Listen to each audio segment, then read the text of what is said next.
Всем привет и добро пожаловать на канал Lolix Kitchen. Новые видео на канале выходят каждую неделю, так что подписывайтесь на канал и жмите на колокольчик, так вы не пропустите новые рецепты. В этом видео я покажу вам, как приготовить вкуснейшее блюдо, которое прекрасно подойдет на обед или ужин.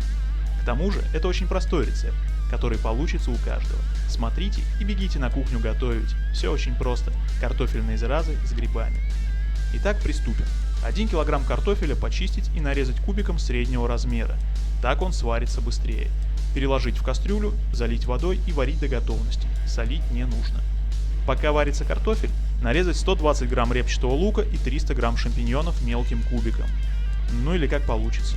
Главное не крупно, так как лук и грибы пойдут в начинку.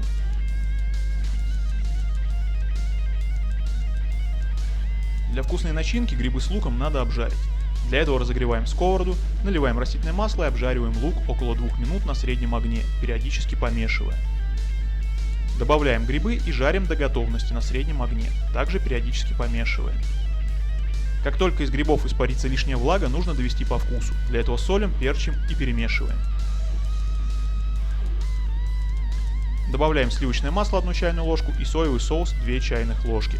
Все снова перемешиваем и готовим еще минуту-две, для того чтобы вкусы соединились. Если не уверены в количестве соли, то добавьте перец, масло и соевый соус. Попробуйте, и если не хватает соли, то досолите. Вообще рекомендую, если готовите любое блюдо первый раз и не уверены по специям, добавляйте их меньше, пробуйте в процессе или под конец готовки и доводите по вкусу под себя, ведь добавить ту или иную специю проще, чем избавиться от излишков. Тем временем картофель должен был уже свариться. Делаем из него пюре, слегка подсаливаем, добавляем 1 яйцо и хорошенько перемешиваем. Добавляем 3 столовые ложки муки и тщательно перемешиваем. На этом этапе, если любите остренькое, добавьте в пюре пару капель чили соуса. Далее формируем зразы. Для этого нужно присыпать рабочую поверхность мукой. Руки тоже должны быть в муке. Не по локоть, конечно, но ладошки уж точно. 2 столовые ложки картофельного теста выкладываем на ладонь и формируем шар. Дело это не хитрое, как снежки лепить. Но главное не забыться и не кинуть картофельный снежок в кого-нибудь находящегося рядом. Картофельный шар расплющиваем в лепешку, слегка присыпая мукой.